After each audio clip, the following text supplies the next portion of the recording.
Right. How is everybody doing today? My name is Zan. Welcome to tonight's webinar, where, first of all, put a one in the chat room if you're a renter or if you currently own a home. And if you're in a particular city, let me know what city you guys are in. Hey there, Sam. Hey, Bon. Welcome to everybody that's joined so far. All right, let me know where you guys are living. Let me know if you're renting. Let me know if you currently own a home. Tonight's webinar, I'm super excited to bring you a little sanity today. It's been a crazy couple of weeks. Kicking off with the Seahawks winning. That was fantastic. I bet all you guys are super pumped about that. I know we were. But anyway, tonight's webinar is going to be about avoiding these costly mistakes. And it's not just for King County first-time home buyers. It's for anybody in Washington State. It applies whether you currently own a home or if you don't. If you're a renter, you can use all the tips and tricks that we're going to give you tonight. But what I like to call it is how not to screw this up. And it's super easy to make mistakes in this process. I know I've been through this many, many times. I'm a homeowner myself. And that first time I bought a home was the first time I ever went through the process. So I know how daunting and scary it can be. All right, I want this to be interactive. So please feel free to raise your hand, put a question in the chat room. Let me know where you guys are from. If you're currently renting, if you currently own, would love to hear from you guys where you guys are at. And stack up those questions in the chat room. We're here to answer all of your questions, so don't be shy and let us know how we can help you. All right, let me ask you, how are you feeling about homeownership? If you're currently renting, you're probably feeling concerned, probably feeling stressed out. Maybe you're feeling a little intimidated. I know right now a lot of us are feeling anxious and also uncertain. And that's a very, very common way to feel. Our goal tonight, and it's an easy one, we want you to feel in control of this entire process. And by the end of it, I want you to be able to take a big sigh of relief, knowing that you've got this. This is going to be super easy for you. And we're going to answer all the questions and make this really transparent and really easy for you to navigate. Excuse me. I've got a little bit of a cold going on, so I apologize if I'm a little hoarse tonight. All right, let's move on. All right. So if you stay until the end, we're going to help you save thousands, tens of thousands of dollars when you buy a home. Not a lot of people appreciate how massive the savings can be right now, what's available to them, all the resources that they have. If you've been to one of your big banks, they don't tell you about any of these things that are available. So we're here to demystify the whole process for you. So firstly on the agenda tonight, I'm going to let you know a little bit about who I am. I'm going to briefly run through some client testimonials. Then we're going to get to the meat and the potatoes of tonight's webinar. We're going to let you know all the mistakes to avoid, why they cost you money, how to actually put money in your pocket buying a home, and how you can actually buy a home for a lot cheaper than it costs to rent. And I know that sounds insane, but I promise you if you stay to the end, you're going to learn all of these things that we're going to teach you tonight, and we're going to show you how it's possible. At the end, we're going to have a question and answer, and then I'm going to invite you, if you want, to talk one-on-one with me. It's 100% free and confidential, and we can do it at another time if you're choosing, just to go over the process and form a game plan for you. So no matter what your goals are, whether they're short-term or long-term, we're going to set out some milestones for you and help you navigate through the process and make this super simple for you. All right, so who am I? My name is Zan Dewar, and I'm your host. I've been a realtor since approximately 2018, and in that time, I've helped hundreds of people across Washington State buy their first home. I moved here from Australia back in 2006, and I bought my first home in King County 6 years later in 2012. So I totally understand the challenges that you're facing as first-time buyers. I've been there myself. I've done it. And I really love helping people acquire their first property or another property and start building wealth and equity. And truly, it's very difficult to save money in today's world. But one way you can absolutely transform your finances and your wealth is by buying a property and having that property appreciate. And instead of paying your landlord's mortgage, you pay your own mortgage. So you pay that down and then you can be your own boss in your own home, and you never have to worry about somebody springing a 24-hour inspection on you or anything like that. My wife and I, we have a small farm in Renton. That's the first property, the only property we've ever bought. And we love that we can pass that on to our daughter one day. It's getting increasingly hard for young people to buy a home. So that's super important for us, is to be able to give her something when we pass on, that she can decide she can either keep, sell, do whatever she wants with. And also she can pass that on to future generations as well. So before we get too far forward, a few more people have piled in. I want to welcome James, Solanda, welcome. Let me know in the chat what city you guys are from. I'm from Renton. Let me know where you guys are at. Would love to hear any questions that you've got. Please put them in the chat room. We're here to answer all your questions. So no question is too stupid. There are no stupid questions. There's only stupid answers. So don't feel threatened by, asking a basic question. If you feel it's basic, everybody can benefit from it. So please go ahead and put those in the chat. All right. So my big why, it's my wife. It's my wife and my daughter there. And that's really the reason why we do what we do, is for our family. I also want to let you know I'm an amputee, so if you have a disability or somebody in your family has a disability, I can relate to that. I had an accident about 5-6 years ago, and I broke my legs, and ultimately I had to get one of my feet amputated, and so I have a prosthetic now. And I'm really, really thankful that I live in a country where we have such great medical services like Harborview. That's where they took me. Harborview's done a lot of great things. So we really are blessed to live in an area where we have all of these things at our fingertips. Not everybody in America has everything like this that's close to them, but we absolutely do. So we are very, very lucky to have that. All right. So I love home buyers. I'm going to show you some people I've worked with before. Adam and Stacy here on the left, they'd actually been through a foreclosure. They were 2 years out of a foreclosure. Every lender they spoke to told them there were going to be another 5 years before they could qualify to get a home. I found a lender that was a private mortgage lender, so not one of your big banks, but a local private mortgage lender. And they agreed to finance them so long as they had paid their utilities and their rent, and they were up to date with all their bills. And we got them a home straight away. It took us about, 45 days to find the right house, get it under contract, but they were able to get into a home 5 years before anybody told them that they could conceivably do it. And love that story. Makes my heart warm to know that I helped somebody and I helped change their life. In the middle here, we've got Baron and Karen. Baron and Karen were my longest customers I had ever been with. We worked together on and off for a couple years, trying to find them the right home. It was during the time when everything was super competitive. There was a lot of competing offers. Prices just kept going up and up and up. We put in offers. We didn't always win them, but we did find them a house. Funny story with that house, they had some really bad photos the realtor had taken, horrible pictures they put up. We went and checked it out, and it was a fantastic house. They loved it. We got it under contract right when they were putting new photos up, and we actually got it a little bit under asking price, which was super great. That was fantastic for them. They were super happy, and they've been in that house for about 3-4 years now. So they are homeowners and building equity in their home. And then this property here on the right, this was the most expensive home I ever sold. I had some folks that were coming back right at the start of COVID. They were living in the UK, and they wanted to come back to the United States during all the uncertainty. So they called an extra referral from another customer. We spoke on the phone. They told me where they wanted to be. We went online, looked at some properties. They picked out a couple that they liked. I went and checked them out, did video tours for them, sent them the properties. They picked one. We got it all wrapped up while they were away. The inspection, all of that good stuff, video conference with the inspector. They flew in 3 days before closing.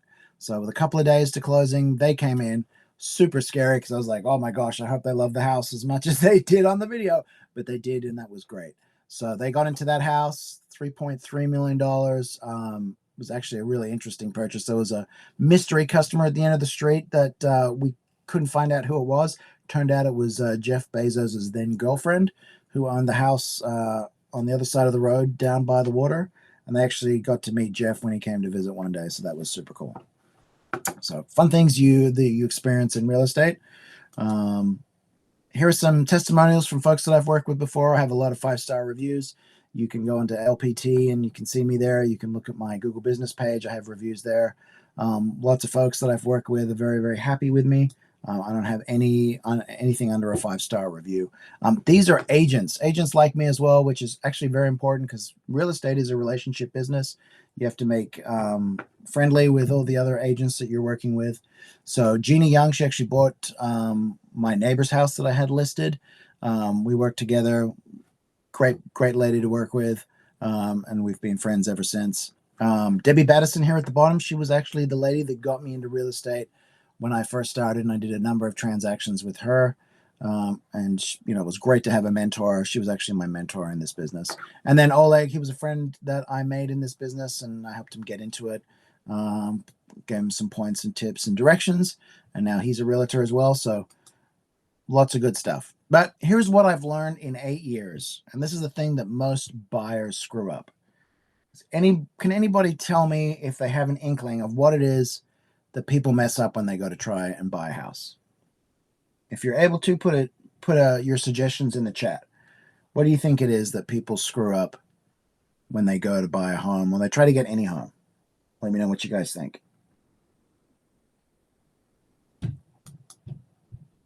All right, first timer mistakes. So based on 8 years of doing this, I can tell you that 90% of first-time buyers specifically end up losing out on their perfect house, or they end up in the wrong deal. So sometimes they don't get the house that they should have got. Sometimes they get the house they should have got, but they got a really, really bad deal. And our job today is to help you to see around the corners and make sure that you don't make that mistake so that you're the most well-prepared home buyer in King County in Washington State. All right, so mistake number 1. Here's the big thing that people screw up, and this is the thing that costs everybody the most amount of money. The first mistake that people make is that they don't take advantage of down payment assistance programs. And these don't necessarily have to be for first-time buyers. They're actually for anybody in Washington State can take advantage of this. So what is a down payment assistance buyers program? So some of them they're all tailored differently. And if you Google home buyer programs, Washington State first-time home buyer programs, you're going to find a bunch of different things. Some of them are specific to the location of the home. Some of them might just be for the east side. Some of them might be for Seattle, for example, specifically to Seattle. Some of them are dependent on income. So some of them are for very low income people. Some of them require you to hang on to the home for a number of years. So some of them, for example, you have to be the resident in the home. You can't buy the home with the down payment assistance, live in it for 2 years, and then turn around and rent it out. Otherwise, you have to pay the down payment back. Some of them may have interest rates that are more favorable than the market. Typically, those are ones like FHA, but also VA veterans programs. Some of them are 100% financing, and we're going to be talking about some of those today. And what that means is it's 100% of your down payment is covered by the down payment assistance program. That's super important. So some of them are down payment grants. They're not loans. They don't have like a monthly repayment or anything like that that you need to make. Some of them are based on the kind of job that you do. For example, like VA loans. So if you're in the military, you're active service or a family member of active service or retired active duty, then those specific loans are based on the type of job that you've done. Some literally exist because banks behaved badly in the 1960s. So things like based on discrimination and things like that, there's loans out there that are specific to certain types, demographics of people, particularly here in Washington State, those are prevalent. Some are federal tax credits that you pay back every year as part of your mortgage interest. And you may be even able to stack some of these on top of each other and find things that you can add to, like we say, effectively help you get into a house for less than it costs to rent, which is super big. And I know it sounds a little crazy and it doesn't sound legit, but we do it all the time. And so, yes, you can literally buy a house for less than it costs to rent. So there's a lot of down payment programs. Which one should you guys pick? And that's it can be a difficult question. For me, it's super easy because I've researched them all and I know the best ones. And I know the lenders that work with the best ones, and we get those done all the time. But for example, if you're in Washington and you're a veteran, VA loans offer significant benefits for eligible veterans. You can be a service member, spouses, and includes down payment, low interest rates, and no PMI private mortgage insurance. To qualify, you must either be active duty service member, veterans, National Guard, reservists, and eligible surviving spouses. And basically, they're 100% of the home value. So there's no down payment that you have to make. So that part of your money that you have to put down is 100% covered. And then we also have ways that you can actually, or your closing costs, we can get closing costs and things like that covered. So let me know if you're a veteran. Feel free to put a 1 in the chat if you are active duty, retired, or you might qualify for a veteran loan. If you do, let's chat. We can get you hooked up with some of the best lenders in Washington State. We can go through and make a plan for you. We can figure out all the pieces that need to go into place before you can buy the home. And you can do that by booking a call, meet.movewithzan.com. Happy to chat with you, 100% free. So Washington State, Home Buyers Down Payment Assistance Program. Let's drill down a little bit and look at specifically at what we can do in Washington State. So first-time home ownership is not required. That's a big one because some folks out there, they already own a home. Maybe they've been in a home for 20 years and they're looking to scale up, scale down. Maybe you just bought a house in the last 5 years and you want to move. Wasn't the right house, wasn't the right deal. Or you've got a lot of equity and you're moving out of state, or you're moving to a different part of the state. You can use some of the Washington programs, not just for the down payment, but also can help with the closing costs. And we're going to really break down what the difference is between the down payment and the closing costs, and what all the things are included in those closing costs, and why a lot of people overlook them. And so in Washington, the particular program that we look at, you only have to pay it back if you sell the property. So typically, average homeowner lives in a property for 7 to 10 years, kind of creeping up a little bit at the moment. So it's more towards the 10-year period. But in those kind of scenarios, you've lived in the home, you bought it at a great price, the real estate market continues to tick up, and so now you've got plenty of equity. So you can sell that home, you can give back the down payment that you got, and you can still take all the other equity and go put it into another property. Also applies if you sell, if you refi. So if you're going to refi the property, you're going to have to pay that down payment assistance grant back. Or if you no longer use the property as a primary residence, and that's a big thing. So if you're going to buy the property, live in it for a couple of years, and then rent it out, you're going to have to pay that down payment assistance back. But you can always refi the property, take care of all that. There's a lot of options that you have. But for most people, you're going to live in the property 7 to 10 years. So it just makes sense to be able to borrow this and then give it back in 7 to 10 years and take all that extra equity and not have to have put $10, $20, $30, $40,000 out of your own pocket when you bought a house. There is one other caveat. I don't know if anybody knows this or not, but when you buy a home with a down payment assistance program, you have to take a home buyers class. We can get you connected with the right home buyers class to take so that you are meeting the obligations of the lender. And some of the classes are specific to the program and the lender that you're going to work with. All right, so raise your hand if you like the idea of leaving thousands, if not tens of thousands of dollars on the table. I don't know about you, but I do not like to have to pay any more money than I absolutely have to. Life is expensive enough as it is. So if I can get free money, I'm absolutely going to try and do that. And you'd be crazy not to, because it's available to you. All right, so do you guys have any questions for me at this point? Feel free to put them in the chat. Welcome. Let's see, who else do we have here? I think it's Willa Mary. Welcome, Willa Mary. Let me know if you have any questions. Let me know where you're from. Would love to hear from you. Shalonda, let me know if you have any questions. James, Sam, Bon, don't be shy. Feel free to put those questions in the chat room. All right, so the next thing that people want to know is, do I really need 20% down in order to buy a home? Now, that is the traditional way of purchasing a home. So let's look at an example and have a look at how much that would typically cost somebody. And good news is, I'll just tell you up front, you're not going to have to put 20% down, not even close. In fact, you're not going to have to put anything down. But in this example, you want to buy a 3-bedroom home. It's about 1,800 square feet. Price of a new home in that particular category, let's assume it's about $600,000. The average down payment when you put 20% down, it's going to be $119,000. Your loan amount is going to be $476,000 plus closing costs. So I don't know about you, but I do not have 120 grand sitting around just for a down payment. I wish I did, but unfortunately I do not. And I don't think a whole lot of people necessarily do. There are folks out there that do have that, and congratulations to them. But for the rest of us, there's a different way of doing it. And this is the new way of doing it. Same house, 600,000 square feet, but instead of 20% down, you only have to put 3.5% down. That brings your $119,000 down just to $21,000. So your loan amount is going to go up because obviously you're borrowing more money for the house, but you're having to take a whole lot less money out of your pocket to do it, and that's important.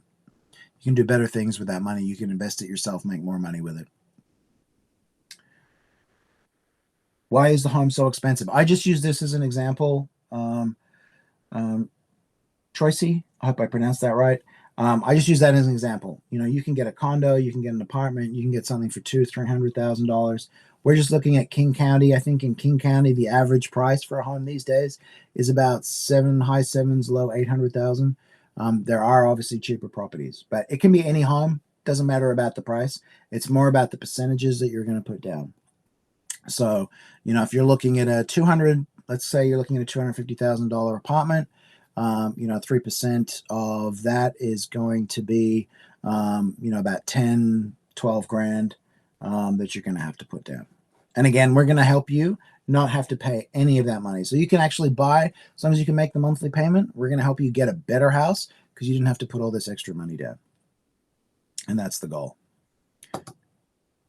All right, and this is a real life example on a $600,000 house. We actually pulled this from a deal that we did to give you the exact numbers on what the closing costs are. So there's a down payment portion and there's also a closing cost portion.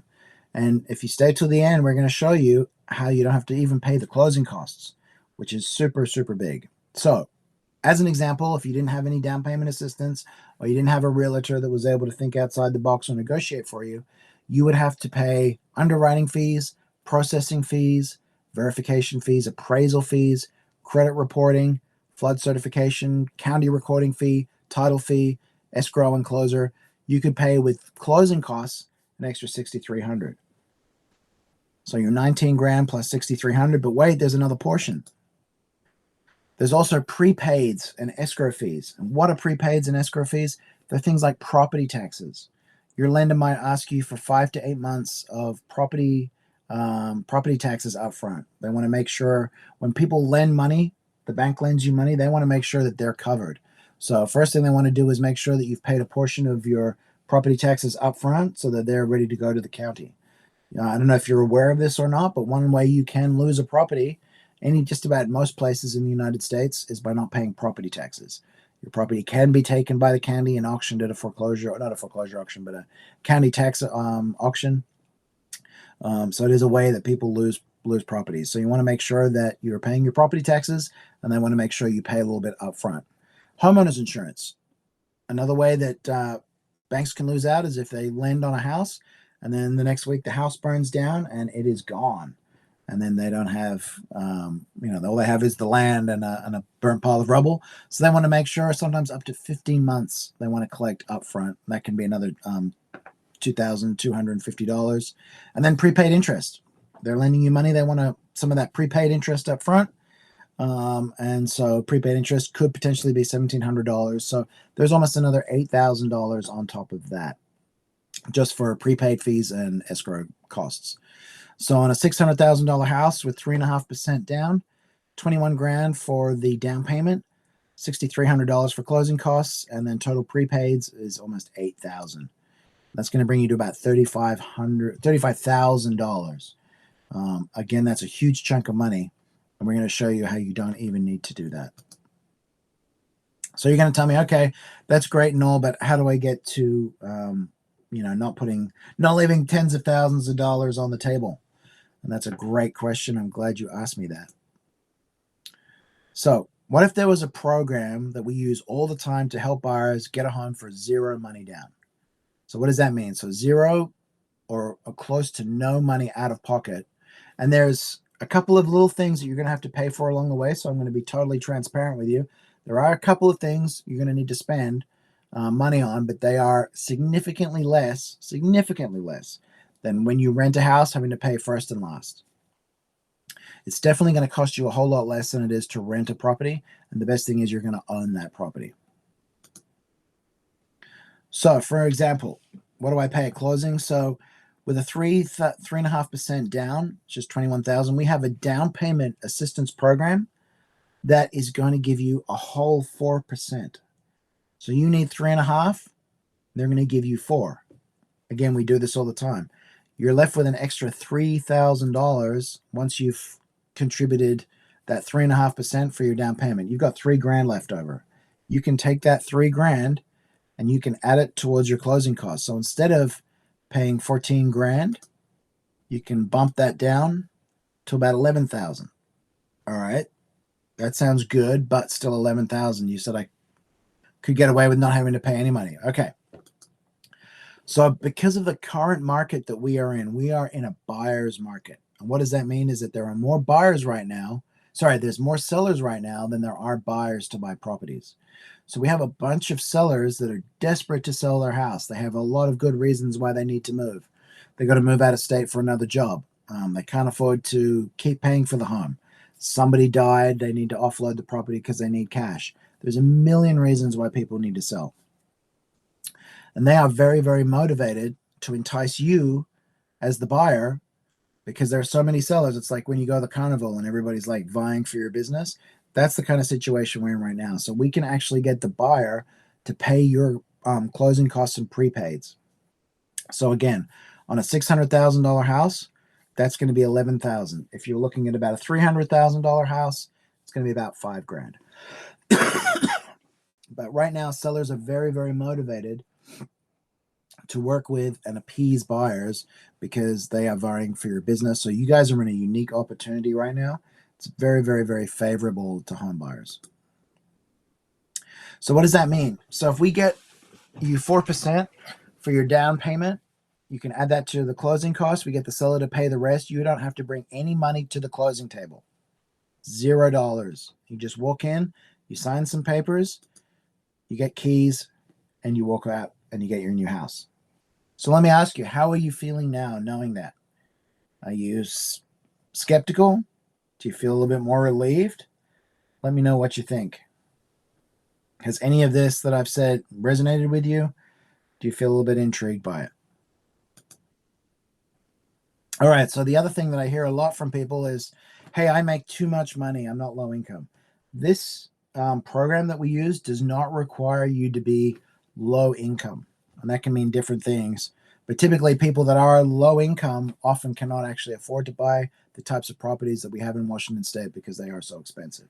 So can anybody guess how much money, what is the income cap before you can have the state give you the down payment for your house? Let me know if you guys have an inkling of what that may be.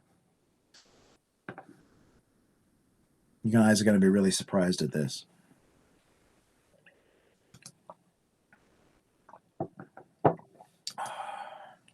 All right, so in King County, there's a down payment assistance program that will allow you to earn up to $215,000. And that can be as an individual, it can be as a husband and wife. So $215,000 on your taxes after all your deductions and whatnot before you don't qualify. So that's a huge amount. There's a lot of people in tech that make that kind of money. Not a lot of people do. The average, to be comfortable in Washington, in Western Washington, last time I read was about $100,000. That's still a lot of money. So there's a very, very wide margin of what you can earn and still be able to take advantage of this program. All right, mistake number 2. Buyers do the right thing, but they do it in the wrong order. What do I mean by that? So have you guys ever made a cake? Put a 2 in the chat or a yes in the chat if you've ever baked a cake. I bet you guys have. All right. Have you ever made a cake with this mistake? Have you ever taken all the ingredients, put it into a bowl, mixed it in together, and then only this is a true story. I did this the first time I made a cake. I put everything together, and then I read the instructions because I'm bad like that. I tend to read the instructions later. And I figured out I was supposed to add like the flour first and the butter and have the butter at a certain temperature and then mix in the eggs and then let it sit and then add some sugar. Yeah, so what I ended up with was this kind of a cake. And I guess legally that's still a cake.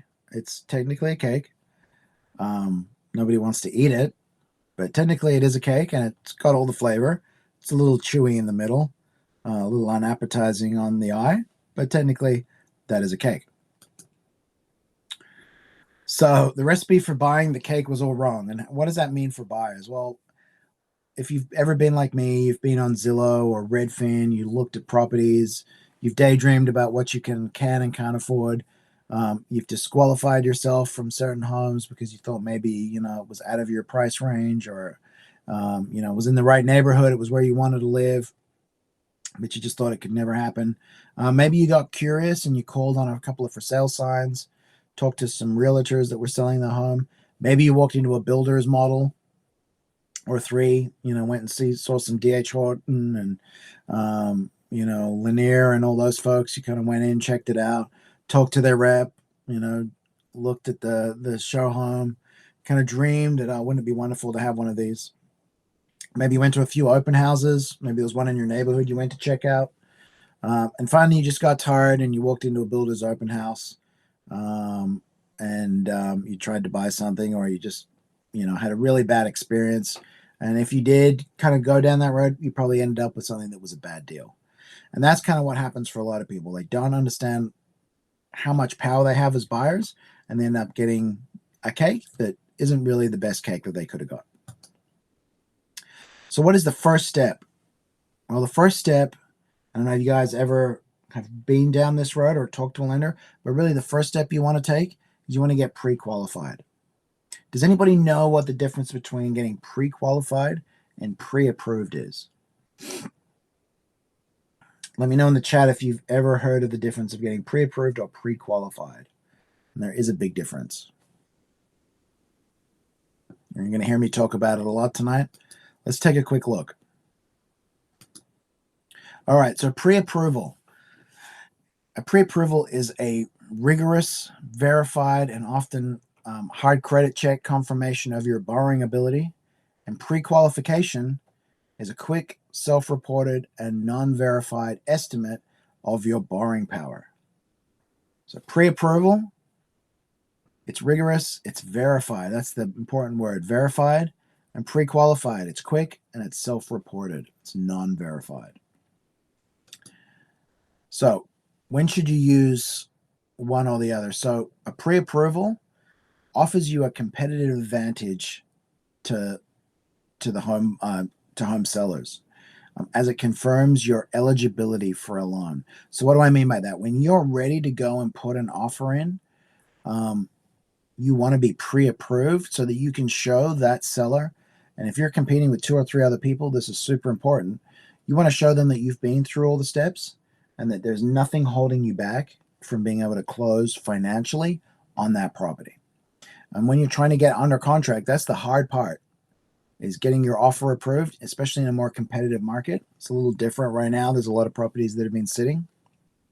But pre-qualification, it's generally the best for when you're starting on the process. So let's say, hey, I want to be in a home in the next, 3 months, 6 months, 9 months.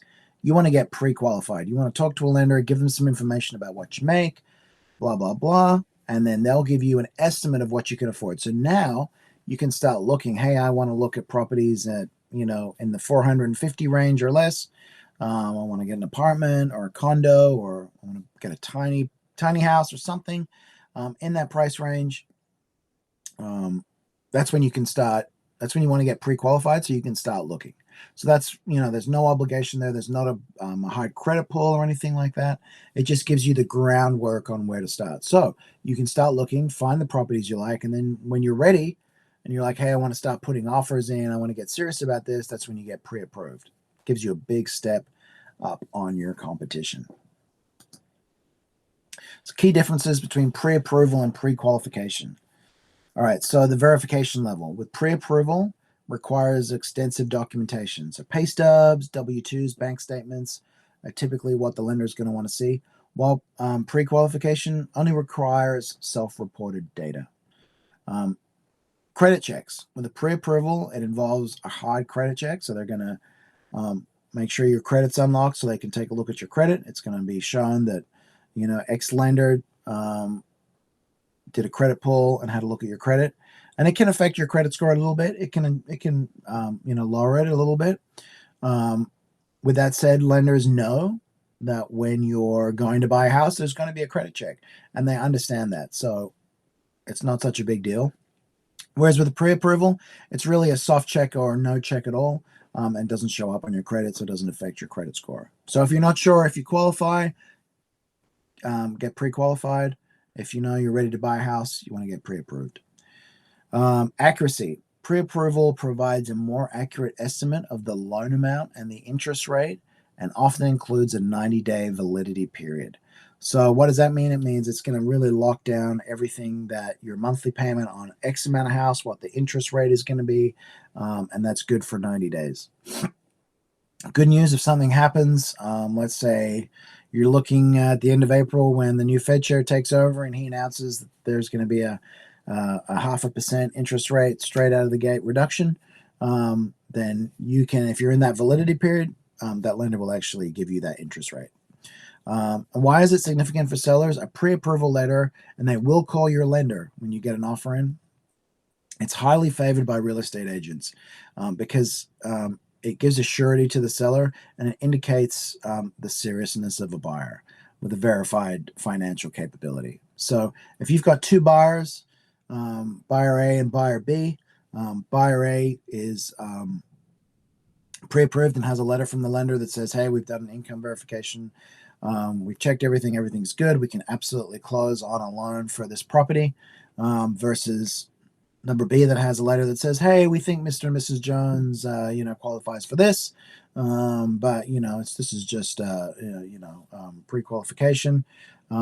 Then that seller is absolutely going to pick the person that has the pre-approval, because there's not going to be that limiting factor when they go through the financing process. They're not going to run into a roadblock. Oh, somebody made some false statements, got information wrong, had a gap in employment, has more debt than they thought, and we can't lend them on that property. We can't loan on that property. When you get pre-approved, all that gets taken care of on the front end, so you can breeze through the process. And it also means, more importantly, that you can close on the house quicker than the person who's got a pre-approval. That's another big factor. So which one should you choose? If you're in the early process and you want to know what you can afford, just get pre-qualified. If you're ready to make an offer on the home within the next 90 days, you want to get pre-approved. Pretty straightforward. Has anybody been through that process? Anybody had any experiences getting pre-approved? Let me know if you guys have any questions about that. We will definitely have a Q&A at the end, but I'd love to know if you guys have any questions about that process at all. All right, so let's talk about some do's and don'ts for a simple loan approval process. So definitely call us if you have any questions. Continue living in your current residence. Continue paying your mortgage or your rent. Don't stop doing that just because you're moving. And you'd be surprised how many times people ask me, hey, I'm going to be moving. Should I keep paying my mortgage? Absolutely. Continue to use your credit as normal. Keep working with your current employer. If you're going to quit your job, buy your house first, then change your job. Don't do it. Don't have any changes during the process or right before you want to buy a home. Keep your same insurance company. Stay current on all your accounts. And just expect requests for additional documentation throughout the process. So if you do a pre-approval up front, typically that's going to be a whole lot less. But there's things like employment verification that they're going to want information on. And sometimes I had a customer that worked for the post office. He got pre-qualified and then bought a house. And when we went through the pre-approval process, they wanted to verify his employment with USPS. Super hard to get anybody to talk to them on the back end. Took forever, right up until almost closing, and it pushed out the purchase a little bit.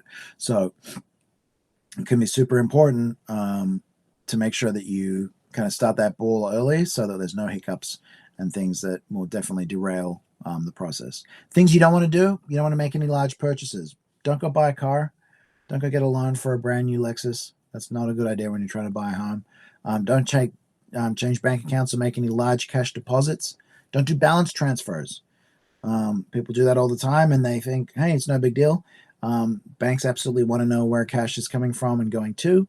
And ever since 2007, 2008, with all the fraud that went on at that time, the banks are super hot on wanting to be able to paper trail where that money came from and where it's going to.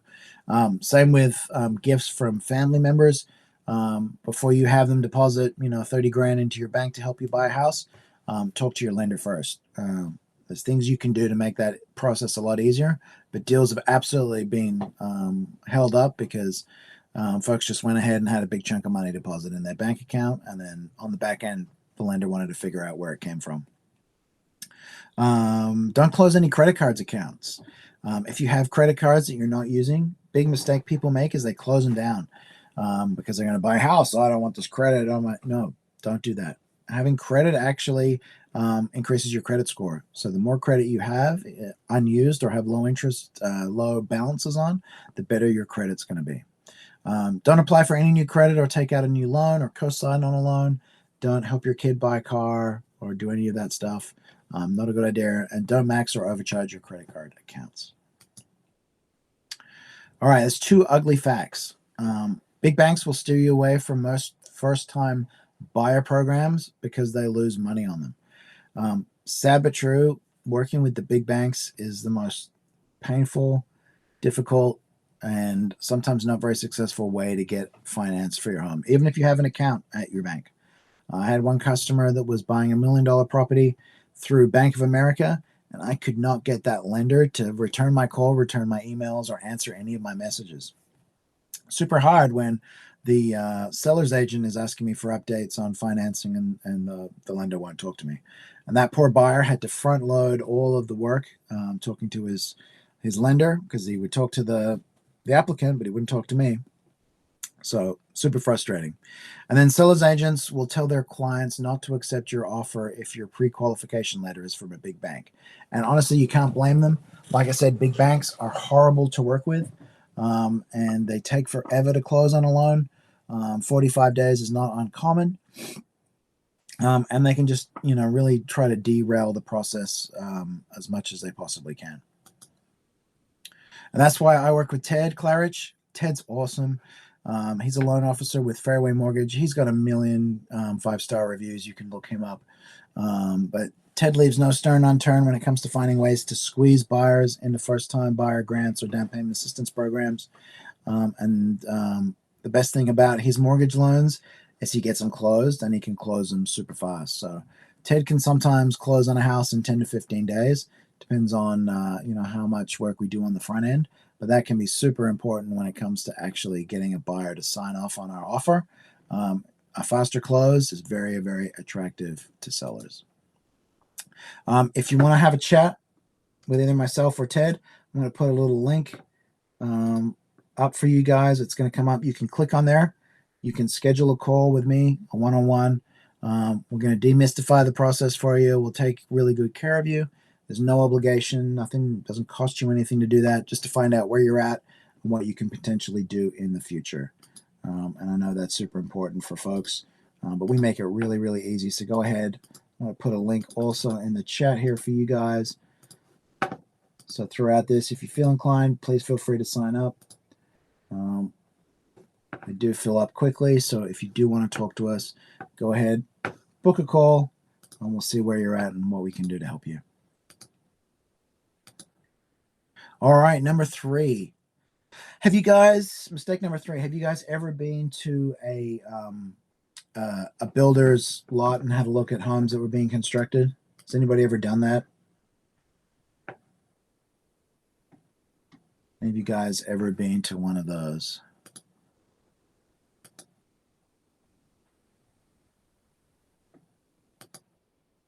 All right, you have to be really, really careful when you go to a brand new construction. They look all shiny and beautiful, but you have to be aware of substandard builders, and they do exist. There are plenty of them out there. They use substandard materials that are low quality, and that can lead to structural issues or premature deterioration. I've seen it many times before. Um, they have lack of expertise. Some of the people that they use to build their homes may not be super well qualified, and they might make a lot of mistakes. They cut corners to reduce the costs because to them, it's all a matter of how much money does it cost to build this house, how much can I get for it, and how quickly can I turn it over. Unfortunately, that's the only consideration that they have. You got to understand it's a business, and their job is to maximize the amount of money that they make. You can't really fault them for that, but unfortunately, a lot of corners are cut, and then they do have defects. There are things that don't work, and that's they become apparent later, like a year down the track. If you're in this home and suddenly you're finding things are falling off the walls, or there's leaks in the basement, or the foundation's cracking, and you can't figure out why. So you have to do your research on the reputation and the experience on the builder. A great way to do that is if you're looking at a particular development. Maybe there's 50, 100 homes in a particular build area. As the homes get built, people move into them, and they create Facebook pages. And so you can often join the Facebook page and you can talk to some of those homeowners. Did this with a client of mine that was buying up in Snohomish. He was able to talk to people in the home and find out what were some of the things that were wrong with the home, and he ended up not buying in that development because the builder had way too many issues. And there were too many unhappy buyers that had remorse for buying a home there. So things like that can really save you and save your neck when you're buying a property. All right, so the problem with the builder is there's no one looking out for you. When you walk into builder unrepresented, they'll do everything they can to create a one-sided deal. It is literally their job. Their job is to sell the home, make money for their company. But the big thing you want to know and take away from this is if you're going to walk into one of those, you have to be willing to walk away. So never, never, never, never, never take the first deal that's offered to you. It's never going to be the best one. So you want to make sure that you can walk away from that deal at any time. And there's a good reason for that. You've probably met these folks. The handsome dude, he wants to run the office someday. Makes you feel like the only person in the room. Smells good, talks fast, has a really nice car. Usually it's a BMW of some kind. Says it's fine a lot when you ask questions. Or maybe the friendly sales lady. She can talk and walk at the same time. She could talk to a wall if she had to. She asks you a lot of questions about your dog and your family. And then, before you know where you are, you're signing a 50-page contract. She needs you to buy this house and buy it today or her boss will replace her. That happens a lot. They have quotas. They literally have to sell those homes and they have to hustle. And that shouldn't necessarily be you that has to get hustled in order for them to make a paycheck. And it's the same problem if you buy a house through the listing agent. Can anybody tell me why they think it would be a bad idea to buy a home with the listing agent who's listed the home for sale? What do you think could be some of the problems with that? Firstly, they become super friendly when they realize they might get paid twice. That's only natural. But it's a conflict of interest. The listing agent literally has a contract with the seller. They work for the seller. Their job is to get the seller the most money for that property. That is their job. You can't blame them for that. That's what they're there to do. It costs you nothing to have your own representation. So it literally doesn't change the price in any way, shape, or form if you have somebody represent you or if you have the listing agent represent you. Actually, it's going to make the property cheaper for you because now you have somebody in your corner negotiating for you. And in Washington, dual agency is the major cause for litigation. So an agent that represents both parties is far more likely to get sued somewhere along the track because one of those parties didn't feel like that agent did their job properly for them. So would you rather have someone who cares about your situation, or would you rather just throw caution to the wind and have whoever do it. And I know you guys are smart, and you definitely want to have your own person, whoever that ends up being, in your corner. Maybe it's a family member, maybe it's a friend, maybe it's somebody you meet at an open house to help you buy something else. But so long as you're not having a dual agency situation where the buyer and the seller is represented by the same broker, it's a big no-no. All right, mistake number 4. I know the numbers are intimidating. You guys intimidated by big numbers? I know you probably, at the start of this webinar, you looked at all the numbers I was throwing up and you're like, we're never going to be able to afford to buy a house. I know I felt like that a lot. Funnily enough, when I bought a house back in 2012, I think we had to put down like 20 grand, 20, 25 grand to buy our property. It was, I think, about 10%. We bought a $270,000 property back in 2012. So yeah, it would have been about 10% down. And we were only able to do it because, unfortunately, my wife's mother had passed away, and we got an inheritance of 20 grand that we also had a little bit of savings that we used. So we were able to buy a house that way. That was the only thing that made it affordable for us. So have you ever felt that buying a home is too difficult or too challenging? If you've never bought a home before, you probably absolutely feel that way. Let's have a look at these numbers and let's clear away some of the confusion. So there's 3 different areas of costs that you're going to have. There's fees from the title company, from the lender or the bank, things like rate buy downs, HOA fees, things like that you have to pay up front. There's the prepaid taxes and the insurance that come from the lender that you have to pay as prepaids. So you've got title escrow fees, and you got prepaid fees, and then is the last one, section B, one-time funding fees. So the VAs are upfront costs for the FHAs, things like that. There's some loan origination costs, all those kind of things. In this example, let's talk a little bit about some of these fees. Underwriting fees. Underwriter is typically somebody at the bank or the lender who goes through the file. It's not the person, it's not your mortgage lender. He's not the underwriter. There's a person above him that signs off on all these deals on behalf of the bank. They're going to charge a fee for going over your file and making sure that you qualify for that loan. There's things like processing fees, fees that are required for all the paperwork and everything that comes through, all the things that have to get done, verification fees, appraisal fees. These are big ones, and these are ones that you really can't avoid. When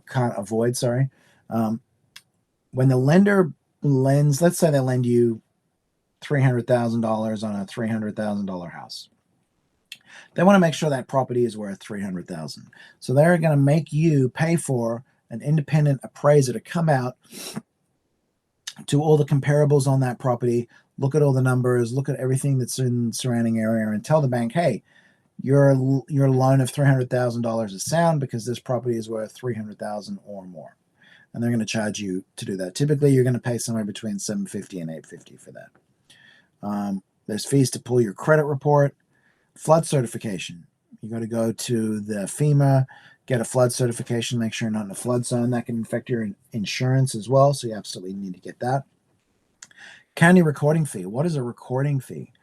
Well, what you probably don't realize is that property is tied to you in your name, and it's done through the public record. What do I mean by that is when you buy that property, all the paperwork, the loan, the contract, all of that stuff gets recorded in the county records office. It's public information. If you guys have ever bought a car and like 3 weeks later you get a letter in the mail about it buying an extended warranty, it's because the title fees on the car or the title recording on the car is public record. So these folks that have companies that offer extended warranties, they just look up all the people that signed up this week and they send them all a letter to their address. They know their name, they know their address. Bang. Now you've got a weird letter. Why did I get this letter in the mail? It's because of that. Everything's public record. So to have the county record the purchase of your house, they charge a fee for that. What is a title fee? Title is a independent body, and they are the only people that can verify that you can buy that house and the person selling that house is legally allowed to sell the house. They make sure that you are who you say you are. They check your social security. They check all of that stuff to make sure you are, in fact, a real person. And it's there to protect you. It's to make sure that, one, your property, when you own it, doesn't get transferred out of your name into somebody else's name. And they have title lock now that you might have seen people selling. It's just like credit lock, but it's to stop fraudulent transactions happening with the ownership of your house. And they also have a component called the escrow, and there's an escrow and a closer. Escrow is actually a trust account where the monies that come in to buy the property, to pay off any existing property taxes, any loans on the property, to pay any utilities that are outstanding, all that money goes in there. The bank sends the money in there. And then there's a closer, and that closer's job is to make sure that everything in that contract is taken care of.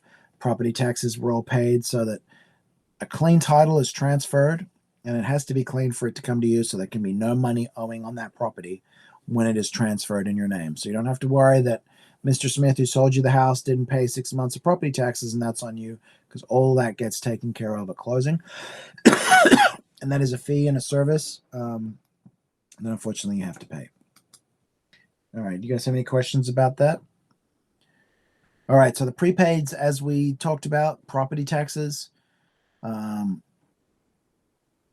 Like we said, property taxes are one of the few ways that you can actually lose a house.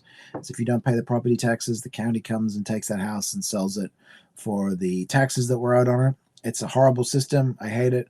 It is what it is, and it's what we have to live with. Homeowners insurance, you absolutely have to have homeowners insurance if you own a house. And property taxes, homeowners insurance, and interest are all bundled together in your monthly payment. So let's say you're paying $1,800 a month for your property. A portion of that is your property taxes, a portion of that is your insurance, and a portion of that is your interest. And with the interest, the money that you're paying to the bank, some of it goes to down payment, to the principal, and some of it goes, not down payment, the principal, sorry, and some of it goes to the interest. And typically it takes the first few years, typically the first 8 to 10 years, you're just paying interest and not so much the down payment, so much the principal on that property. So the bad news is all the numbers, they're expensive. And Washington is not a cheap place to live. But the good news is we're going to have somebody pay it for you. All right, so let's have a look at an example. What do I pay at closing?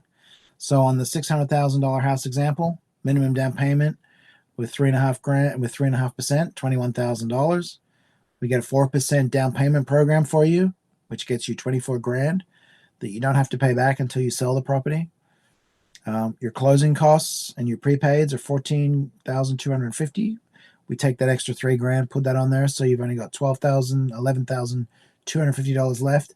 And then we're going to negotiate hard with the seller and find the right property where we can get the seller to pay that for you at closing, so you don't even have to pay that. How does that sound? You should be pretty excited about that. We live in a unique time and a really, really great opportunity for renters right now to become buyers for almost no money down. So the next mistake that people make is they don't understand the process. So let's talk a little bit about the process of buying a house. So let's tell this story with the costs in mind. And when you're done, you'll have a list of those costs that you'll need to plan for. Does that sound fair? Good. All right, so we're going to let you know who's going to be asking you for what and when. So the first thing is, how much does it cost to have a team get you in shape to buy a house? So how much do you need, like, before you even set foot in the house that you're looking for to get started? Well, like we said before, it's going to cost you nothing. It costs you nothing to talk to a lender. It costs you nothing to work with a realtor, whoever that ends up being, or a real estate agent. There's no money that you have to pay up front. So even if it takes you 1 year, 2 years, 6 months, doesn't matter how long to work with us, there's no cost for you involved. And at the end of this, you're going to go, wow, I should have bought a house a long time ago. But when we find the house for you, so let's say we've been through the pre-approval process, you've got your pre-approval, We were in the neighborhoods looking at the houses for you, and we found the right house. We put our offer in. We got our offer accepted. Um, what are we going to have to? What's going to happen next, and how much money do I have to outlay? So, there's a couple of a couple of costs that you do have to pay for. Some of them are refundable. Some of them are not. So, the big one, earnest money, commonly 1% of the sales price. Now, what is earnest money in Washington? For in most states, for a contract, there has to be an equal exchange of value. And that's called your skin in the game. So typically, that's going to be about 1% of the purchase price. So you got your offer accepted. You have like typically 3 days to put down some money, and that's the earnest money. Commonly 1%, doesn't necessarily have to be 1%, but that's typically a common. And then what about the down payment assistance? Zan, I thought you told me I wasn't going to have to pay anything. We're going to get to that, and we're going to explain to you how that's going to work. But yes, we are going to get that covered with your down payment assistance program. But to get the property under contract, we need to put some money down, and that is refundable. So if you decide to walk away from that property, that money comes back to you. One fee that's not refundable is going to be the inspection fee. So typically, to get a house inspected, it's going to cost you between $500 and $700 to take a good, thorough look at that property with an inspector of your choosing. You can hire whoever you want. We can help you find someone in that area to have a look at that property. But that's going to give you an escape hatch. So it's going to allow you to thoroughly go through that property from tip to butt and decide whether you still want the home. And if you end up at the end of that period, you don't like what you saw in the inspection, you get to walk away. But unfortunately, you have to pay the inspector. So typically $500 to $700 is something that you're going to spend out of pocket, and that's going to be one of the costs that you're going to incur. The great thing about doing an inspection, it gives you a period of time, and then at the end of that inspection, you have basically 3 things that you can do. First is you can terminate the contract, you can get your earnest money back, and you can go find another property. Super simple. It's happened before to me. Folks loved a house that they looked at. They went and got the house, and then they decided, oh, I don't think I like what I found on here. There's problems with the foundation, roots coming through, the foundation cracks and things like that. Not uncommon in Washington, and they walked away. Save themselves thousands of dollars in the future and headaches they didn't want to have to deal with. So you can terminate the contract. You can pick some of the things that are on the inspection. You can also sell it to fix it. So let's say there's a leaky pipes in the bathroom. There's some broken windows and water coming through. Maybe there's some flooring that's got an issue. You can absolutely say, hey, Mr. Seller, I want to move forward on this property, but I want you to fix this, this, this, and this. And I want you to get them fixed before closing. Or the other thing you can do is you can ask for a discount in lieu of repairs. So let's say you find a property, and this has happened to me before. Hey, the roof looks a little like it's starting to be on the long side of life, and it needs to be replaced in the near future. You can absolutely go back and say, hey, we want a reduction because the house needs a new roof, or it needs some corrugated piping replaced, or any of those things. We can get a reduction in the price. And again, these are all negotiable, right? So if the seller ends up saying no, you still get to walk away. You can say, okay, no problem. We're going to walk away from this deal. So we've gone through the inspection process. We've had a pest inspection. We've had a home inspection. Typically, we don't need pest inspection in Washington, but it is something you can do if you find something on the home inspection and he recommends a professional take a look at it. Other things that professionals typically might want to look at are like you might want a mold guy to come in if there's something in the attic you don't like. Maybe you want someone to come and check the roof and see what the life of a roof is. Maybe there's some HVAC, some foundation, some plumbing, any of those things. You can have an additional inspection based on what the inspector finds, and that would be the next step. But after we've gotten everything negotiated and we've moved through our inspection program, or inspection period, sorry. We've got the seller to do whatever we want. We've all agreed and we're moving forward. What happens next? Everything goes quiet. And you're like, okay, now what do we do? Well, the next thing that's going to happen is shortly after you've passed your inspection, your lender is going to ask you for the appraisal. And they're going to say, hey, I need you to pay $700, $800. We're going to have an appraiser come out there. The appraiser is going to call and set a time. And they're an independent person. They're just doing a service for you and for the bank, but the bank is having you pay for it. So that's your other main out-of-pocket cost. And just remember, this is not the time when you want to start buying furniture for your house or any of that, or a Porsche. True story, I had a customer that actually wanted to buy a Porsche. I had plenty of money, but I was like, do not buy this car. Wait until you get the house first. Literally, he waited till the day of closing. We got recording numbers. First thing he did was go to Porsche and rent a Macan, or finance a Macan, I should say. Yeah, definitely don't go out, make some big steps.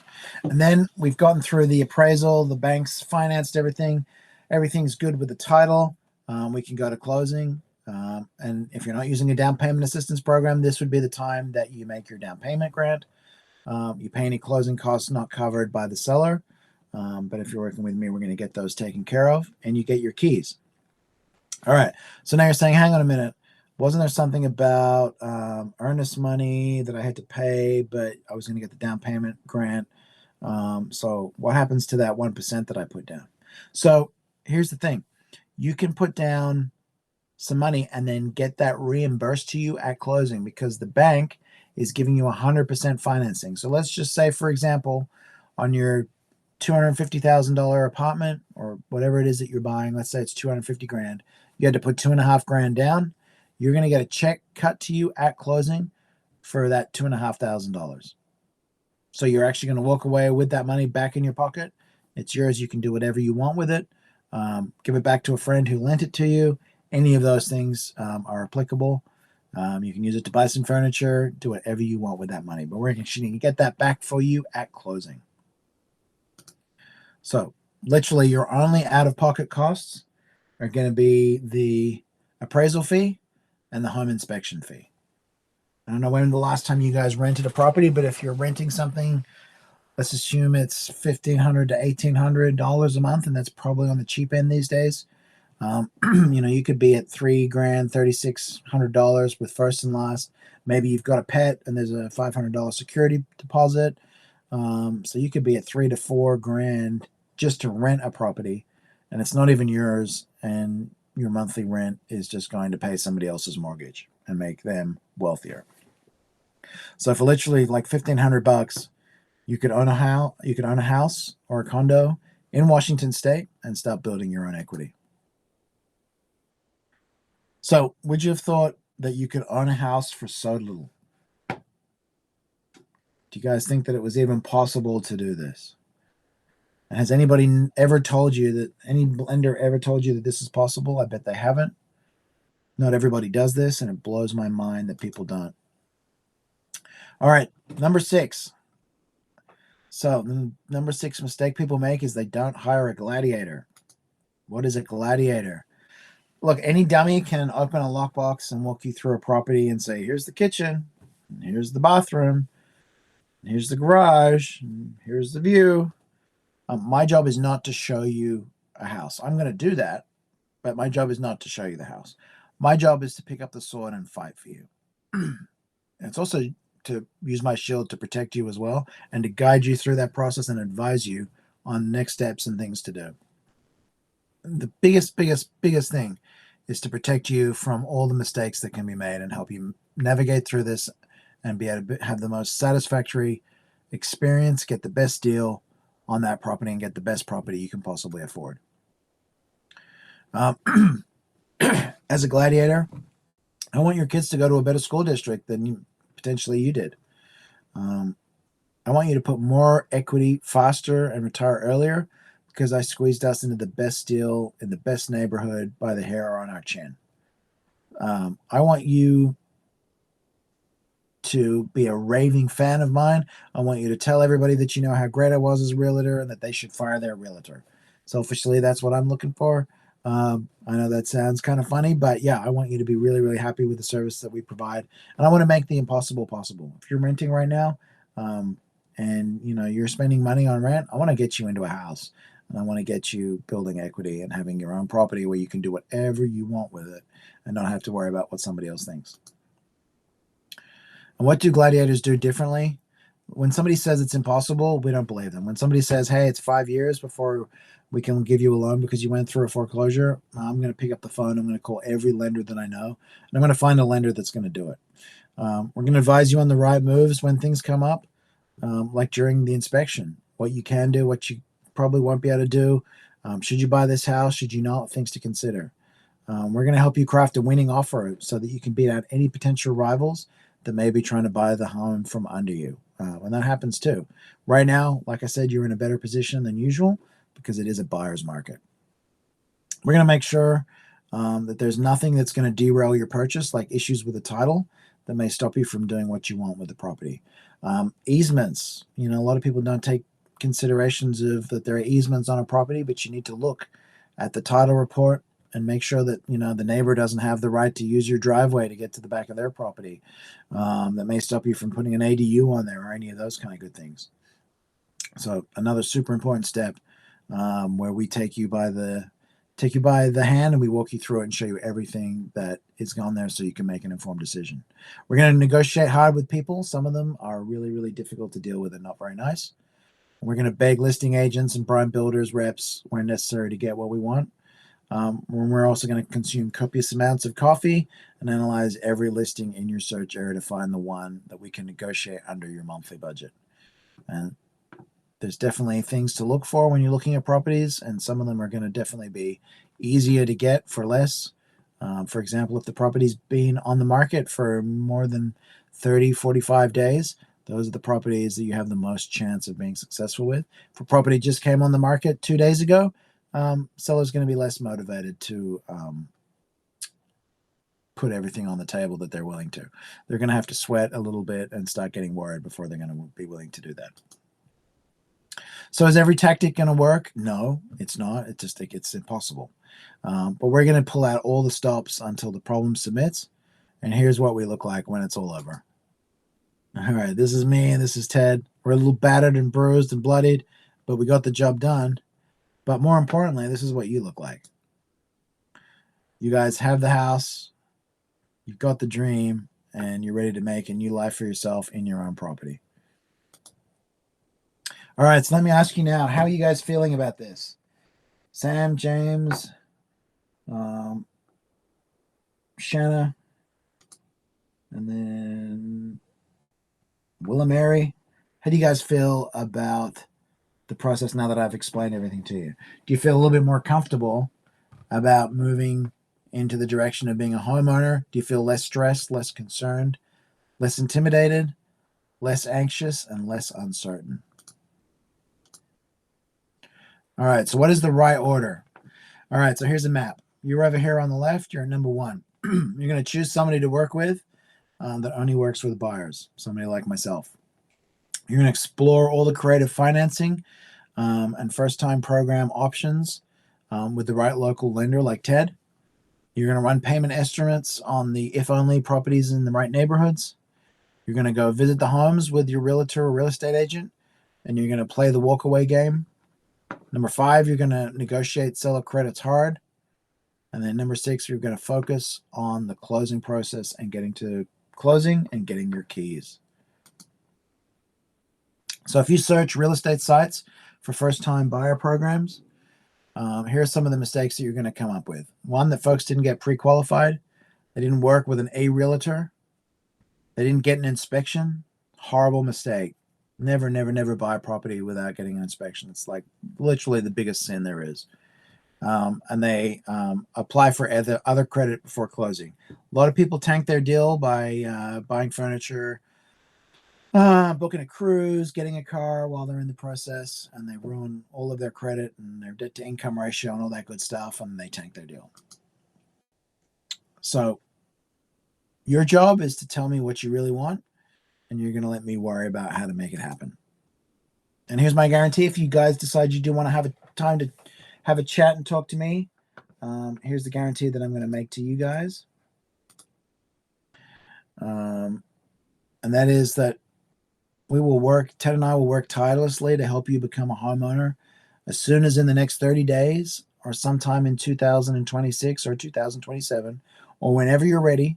And we'll help you get all the free money that you can possibly find for you and that you qualify for, so that you can own the home for less than it costs to rent.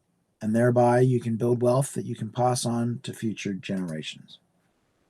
How does that sound? We're very passionate about what we do, and we stand behind what we do for our customers.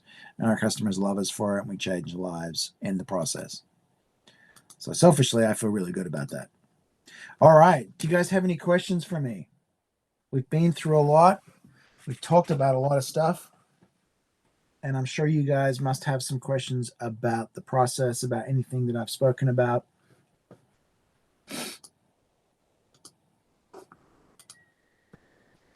All right. Oh, great guarantee. Oh, thank you. I appreciate that, Sam.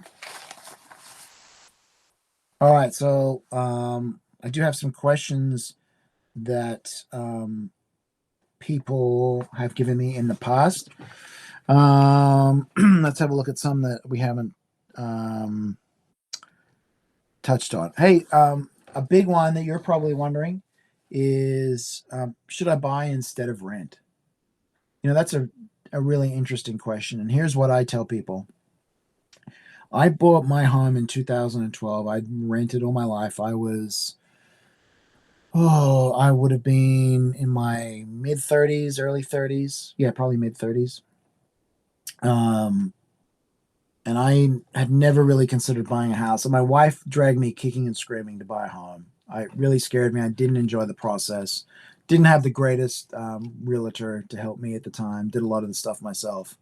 But in that time, my property value has gone up so much that I can now sell this property, and I can take all of my equity out of it. And when I've got a big chunk of equity there, and I can now put that into another house, and I can qualify for myself far more home than I could back in 2012. So I can start scaling up if I want to. I can also take a lot of that money and I can just put it in the bank, and I can still go and qualify for a loan. I could literally take all my money out of this house and use the down payment assistance program and get another house and start from scratch with all that cash in the background. And I could put that into, anything. I put it into gold and silver. I could put it into stocks and bonds, and I could build wealth that way. I literally have so many more options now. So should you buy? I think you should only rent a home if, one, you're building your credit and you're trying to get established in life. And number two, if you're not going to be in a place for very long. If you're in Washington and you plan on living here for a good amount of time, then you should definitely think about buying a home. We're at the beginning of another cycle. So just like in 2008, if you bought in 2008 and the market crashed all the way down, but you are now, you're this much higher than where we were in 2008. So no matter what the market does, if you're in for a longer period of time, you're going to make money on that property, and the value of your property is going to go up. And let's face it, you're going to spend often more money renting a house because it's way more competitive to get a rental. And all you're going to do is take that money and you're going to pay somebody else's mortgage. So why not pay for your own mortgage? So should you buy a home instead of renting? I think absolutely, if the numbers make sense to you, and if you're going to be in a area for a good amount of time. Now, if you're only going to be in an area for like a year or two, maybe renting is the right move. There are costs associated with buying a home, and you don't want to be like going in and out of them because you never know what the market's going to do. But definitely, if you're in Washington for the long haul, you have a young family potentially, or you have people you want to leave something to, then it definitely makes sense. And I can attest to that because I've done it myself. How does credit score affect mortgage options? The higher the credit score, the better interest rate you're going to get. But with that said, even if you don't have a very good credit score right now, you can still talk to a lender and they will tell you exactly what you need to do to bring up your credit score so that you can qualify for a home. A lot of lenders have more discretion these days than they used to, and they can actually take a look at things like your rent and any of your debt obligations, and they can internally rescore you. Just because Experian or Credit Karma or whoever says you've got X score doesn't necessarily mean that you can't afford a home. That private mortgage lender, let's say, Fairway Mortgage, they are a private company. They can decide on a case-by-case basis if you qualify, or they will lend a home to you. So they can actually look at you and they can say, hey, we can actually rescore you because you've been paying rent for 2 years and you've got a car loan that you've been paying on and blah, blah, blah, blah. And we can actually bump you up to this and we can actually get you into a home right now. With that said, the higher your credit score, typically the better interest rate you're going to get. Speaking of interest rates, I don't know if you guys noticed, but we dipped down into the 599s and we're right at 6%. So interest rates are starting to come down. I think, touch wood, we're going to get a new Fed chair in April. And I think there's a very, very good chance that the Fed chair is going to lower interest rates again, or there's going to be a lot of pressure on the Fed to lower the interest rates. I don't have a crystal ball, but I get a sense that this is what's happening. Buyers are starting to pile back into the market. Mortgage applications are up because I think a lot of people are sensing that this is around the corner. So mortgage applications have gone higher. With that said, we're still in a buyer's market. So there's still more sellers selling homes than there are buyers to buy for them. So you're still in an excellent position. But you can absolutely take advantage of rate buy downs as well. If we find the right property for you, we could potentially get the seller to pay a little bit of extra money and buy down your interest rate, and those things happen. So how does that work? A lot of people want to know how to interest rate buy downs work. Interest rates are negotiable, just like everything else that's a service that's purchased. You're basically purchasing a product, and you can negotiate that product. So a lot of lenders will lower that interest rate if there's more money paid up front to them because they're getting money up front. All that interest rate is doing is giving money long term through that interest rate. So if you pay more money up front, they will actually lower the interest rate down to you, which long term, if you're going to be in that property 10, 20, 30 years, and I've already been in my property 14 years, good Lord, it goes quickly, that can actually make a whole lot of sense.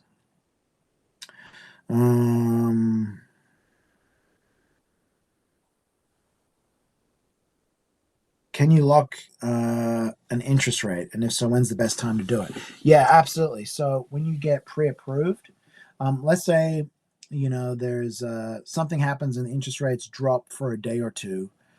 If you're actively looking for a property and you've been pre-approved, you can call your lender and you can lock that interest rate in. So even if 2 weeks later the interest rates go up a little bit, you can actually lock it in and they will give you that rate.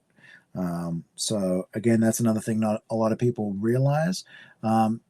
Same if you get pre-approved and then 30 days later when you're about to close on the property, the new Fed chair takes over and they drop interest rates like that. The lender will actually give you that lower interest rate before you close on that property. So yes, you can lock a rate and you do it during the purchase process after you've been pre-approved. If you're pre-qualified, you can't lock a rate because you haven't been far enough into the process, but you can absolutely do it when you're pre-approved. What happens if I get cold feet after making an offer on a house? You can absolutely walk away on an inspection for any reason at all. You don't have to give a reason. So typically it's a 5 to 7 day period. And let's say, after 6 days, you're like, oh, I really don't know that I want this house. I thought I wanted it, but now I'm thinking about it. It's too small, doesn't have enough bathrooms, whatever. You can walk away based on the inspection. If the bank comes back and says, hey, this $300,000 house, we only think it's worth $270,000, the bank's going to turn around and say, hey, we're not able to lend $300,000 on this house. You can totally turn around and walk away from that property. You can also negotiate with the seller to lower the price. Hey, Mr. Seller, I can only get a loan for $270,000 on this house. My choices are to walk away or have you reduce the price, and that can work as well. Let's see, one more question.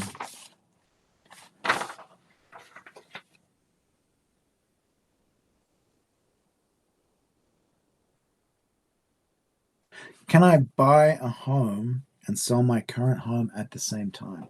Actually, you can. So if you currently own a home, there's a couple of different ways you can do it. You can list your home for sale and you can have a simultaneous closing, which means that when the seller of that home is ready to close on the one you're buying and the buyer is ready to buy your house, you can actually have money wired from one title company to the other, and you can close at the same time. There's also things you can do where, let's say, it's really a pain for you to have to move everything at the same time that you're buying and selling. You can actually have the bank come out, look at your property. They do an appraisal on it, and they will actually loan you the difference on the property, like the amount of equity that you have in it, put it towards your purchase. And then you have 180 days after the purchase of the home that you're buying to sell your house on the back end. So there's a lot of different ways you can cut the pie, but you can definitely do that. All right, so I'm going to wrap it up here. We've been talking for an hour and a half. If you don't have any other questions for me, we will go ahead and wrap it up. I want to thank everybody for coming this evening. You guys have been super awesome. Let me know if there's any last questions that anybody might have in here. I want to thank you guys all for coming today. I hope I've given you some interesting information. Hope I've expanded your horizons a little bit and made you think about checking out home ownership. I do encourage you to book a time to chat with me. We can go into your situation in more detail. I know it's a little bit scary and it sounds a little bit intimidating, but I'm taking that first step costs you nothing. And then also you might find out that you're actually a lot further forward than you thought you were. And so we're happy to do that, get you some good information, give you the right pointers, and get you into your first home. So with that said, I want to thank everybody for coming tonight. I hope you enjoyed it. Tell all your friends the information that you found out about. Let them know that these things are available for them. Spread the word so that they too can become homeowners one day. And like I said, if you've got any questions for me, go ahead and book a chat. I'll put this up one more time. We would love to hear from you. And like I say, super simple, confidential, and we can make it as quick or as long as you want. All right. I hope you guys had a wonderful evening. Thank you very much, Will and Mary. I do appreciate it. I hope you guys enjoyed it. And just let me know if there's anything I can help you with going forward. All right. Take care.